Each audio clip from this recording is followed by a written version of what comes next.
is to teach your brain to recognize logical fallacies. So let's go through these, because Psy-Ops very often use these flawed arguments to convince people. And if you know how to spot them, it makes you a lot harder to manipulate. Let me give you 10 of these so that your brain gets hardwired to start seeing everything a whole lot differently. So the first one that you're going to see all the time, appeal to emotion. So this uses fear and anger and hope to bypass logic. So like, if you don't support this, children are going to suffer.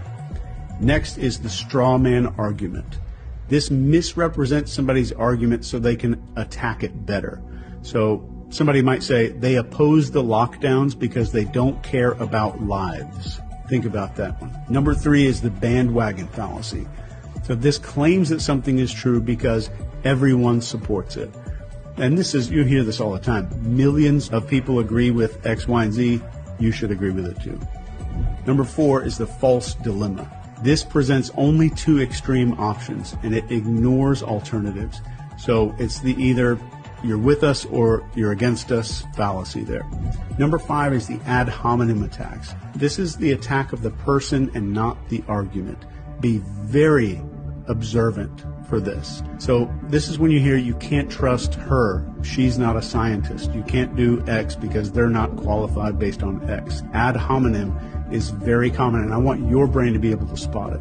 Number 6 is appeal to authority. And this is a claim that something is true because an authority figure said so. So like Dr. X supports it, so it's absolutely right. You have to trust the science. Number 7 is the slippery slope. These are claims that one action is going to lead to some extreme negative outcome. So you've heard this before. Somebody says something like, if we allow this, we're going to lose all of our freedoms. All of our freedoms are gone. The country is gone. All of that kind of talk like that. Be very attuned to when you hear that and very cautious when you hear that. Number 8. Hasty generalizations. And these are broad claims that are made with very little evidence. So the example is 2 politicians lied, so all of them must be corrupt. So giant claim, tiny bit of evidence. 2 politicians might have lied, so they're all corrupt. Number 9 is huge. It's the red herring. So this distracts people with irrelevant information. You've heard this maybe as an example when somebody says, why are we worrying about climate change when we have so much crime going on right now? It's an argument of distraction. Number 10 is false equivalence. This compares 2 things as equals when they're absolutely not equal. So you'll hear somebody say something in the news that's both sides have extremists, so they're exactly the same. That's a very damaging one.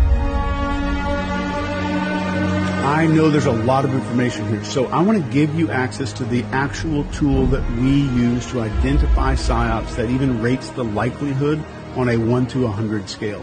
Now, I'm going to add that into the description right below this video. But keep this in mind. Throughout history, the people who stood tallest in the storm were not the ones who knew all the answers. They were the ones who asked the right questions. They weren't the loudest voices. They were the calmest. They were the people that had composure. Thanks for spending some time with me. One love.